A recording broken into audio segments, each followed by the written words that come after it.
Let's check out the Forspoken demo and see if it's worth a pre-order. And if you like the content, like, share, and subscribe. Alright, Forspoken. Forspoken is a new IP from Luminous Production, and trust me, new IPs are always welcome in my book. I like when big studios, big conglomerates are pushing new IPs, because new IPs actually help the industry. Trust me, every time I see another Assassin's Creed, Call of Duty, I just like, ugh, again. So, a studio like Square Enix doing a game like Forspoken, big budget AAA game, is okay in my book. So, Forspoken is an action RPG developed by Luminous Production and is published by Square Enix. It's a console exclusive for the PS5 and it releases in about a month. The game starts free, who's transported from New York City to a fantasy world in Athea. She teams up with a magical cuff to journey through it and survive in order to find her way home. So let's check out Forspoken demo. And of course, we have to start with the graphics. Being a game built from the ground up for the PS5, the game runs really smooth. It zips around very fast, and even in the densest of battles, the frame rate holds up. Yeah, it's also coming out on Windows, but for now, we tried out the PS5 version and it runs really well. You can see when you fast travel is near instant, and of course, your magic always talking curve has to remind you and flex with the PS5 on how quick the fast travel was. Now, the first time I saw Forspoken, the first thing that drew me to the game was the movement. It was really fast. I like open world games that allow you to zip around really fast. I get it, open world games want you to take in the environment, but I would like to zip around as fast as I could, and this was one of the things that attracted me to the Batman games. It just made zipping around Arkham and also Gotham really nice. And Forspoken gives me a Warframe vibe. If all my Warframe fans, shout out. I love the parkour system. The parkour system is really good. I love when you're kicking off rocks and you're gliding through the air. It's just really nice. One of the also things I noticed about Forspoken is the world. The world doesn't look so big, at least from the map that was shown to us in the demo. But it's an open world. It has the classic open world features, which is a tower that you have to unlock, and it also has icons littered all over the screen. The world, I believe eventually, by the time we try the full game, is going to open up and biomes and cities are going to be available for us to explore. But for now, the open world is serviceable. It does everything, fulfills all the check marks of a recent open world game. And of course, we move to the next big selling feature of Forspoken, which is the combat. Now, the combat is 50-50 for me. At times, when I interact with the combat and I'm pulling up really sick combos, I love it. And at some times, the combat feels chaotic. It almost feels like I can't keep up with what is happening. Now, of course, Forspoken's combat is divided into two. You have the left side magic, which is phrase magic, which is supposed to be high level, close combat, damage dealing spells.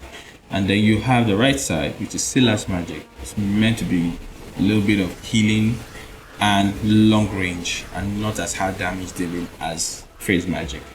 Now, the issue I have with the combat is the gear wheel constantly popping out.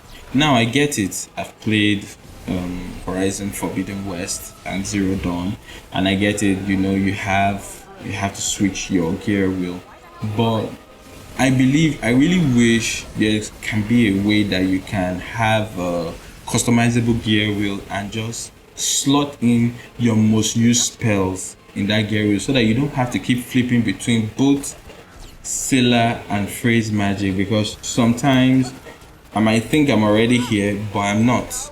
I'm still in Scylla's magic, and I will have to hold both the L1 and R1 to bring out the gear wheel that allows me switch between fire, damages, and healing. and sometimes it just gets really chaotic. I would really like there just to be a customizable gear wheel where you can slot in 5 or 6 spells, because that's definitely what I'm going to do. When the game comes out, I don't have the strength like GBG to pull up some high level damage dealing combos. I'm just going to find the 3 best spells, the 3 highest damage dealing spells, slot them into that gear wheel, and just rinse and repeat till the game is done. We now have the RPG mechanics. It's one of the things we look out for when we're interacting with an RPG game, and it's serviceable. You have a very nice level of spells to unlock. You also have an extra layer where spells can be retrofitted and also be respect. You also have a system where these spells have extra challenges to increase the potency, and I like that. I really like the fact that all these things were added as an extra incentive for you to go out. It comes with some 3 challenges where you need to do to increase the potency of these spells. Now the customization is divided into 3. You have the necklace, you have her cloak, and then you have her nails. And these 3 things, they all have their own stat requirements, and they also have what they do to give a little bit of personalization into your build. It's not the most robust, but it's good at what it does. It pulls it off, it fulfills its obligation to what it wants you to do. Now, let's just talk about the nails. We have to talk about the nails. The nails are just, when I saw it, I don't think I checked what any stat was doing. All I was just doing was looking for the cutest nails and repainting it because it was just adorable. It's like the cutest thing ever. I love it. I love the fact that even with the extra touch that these nails even do, they have their own stat requirements and they do different things. I didn't care. Whoever came up with this nails idea is just really, really, really sick, and the person trust me deserves a raise. And now we go to the world of Athea. Whenever people tell me this is an open world game, I always tell them, okay, the world is what makes the game. It's pretty much what is almost like the mechanics separate to the game on its own. And Athea is really, really bland. Like really, really bland. The world doesn't feel alive. It feels like a series of mountains and plateaus just scattered in the distance. Now, let's not get you wrong. This is a demo. We are just checking it out. So eventually when the full game launches, we're going to have more cities and more places to interact with. But when I look out for an open world, I look out for vistas to draw me in. I don't need a marker to send me to that vista. I want, what is that in the distance? Oh, I want to check that out. And that's when I think an open world has fulfilled it has piqued your interest. I don't like markers. Yes, I get it. It's a system, but I don't want to be led. I want my inquisitive side to send me there. And from the slice that was shown to us in Forspoken demo, it doesn't have that. There are no spaces in the world that draw me in. There are no spaces that I want to investigate. The world just feels pretty bare bones. And honestly, I don't want to be too hard on the game because, like I said, it's a vertical slice and the best aspects of the game could still be tucked away in the full release. So it shouldn't be too much of a deal breaker yet. But from what I believe that demo should put its best foot forward, and I don't like this aspect of the world that was shown. Like, look at this fort. This is a fort that you're supposed to go take over, defeat the enemies, and reclaim it. And the fort just feels empty. Like, Jesus, add some architecture in there. The fort feels like, let's even remove the textures. The textures aside, it might be the theme of the fortress, but there is nothing intriguing here. Like, I came in, I defeated the enemies, and I tried to move around and see if there was anything else that this could have shown me, and there was nothing. It's just too ugh, it's just too empty in my book. I believe that anytime you interact with the space, and I get it, this is just supposed to be a fortress, you are not supposed to pour too much resources in trying to pull this off. But I believe anytime you're interacting with any space in an open world, there should be a little bit of handmadeness to it. It shouldn't just be that you just threw some assets together and hope to see if they work. There should be a little bit of organization in the chaos to show that, okay, this was not just thrown together, it was designed to fit in properly. And yeah, let's go to my final thoughts.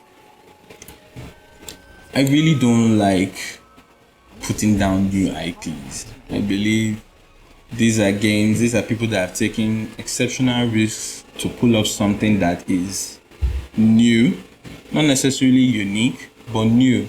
And I always try to support studios that do this, especially the big ones. And for now, Forspoken hasn't really done that for me. I do like the combat, I do like the movement, but everything else just feels like a run-of-the-mill open world game that we have played a lot of in this current gaming cycle.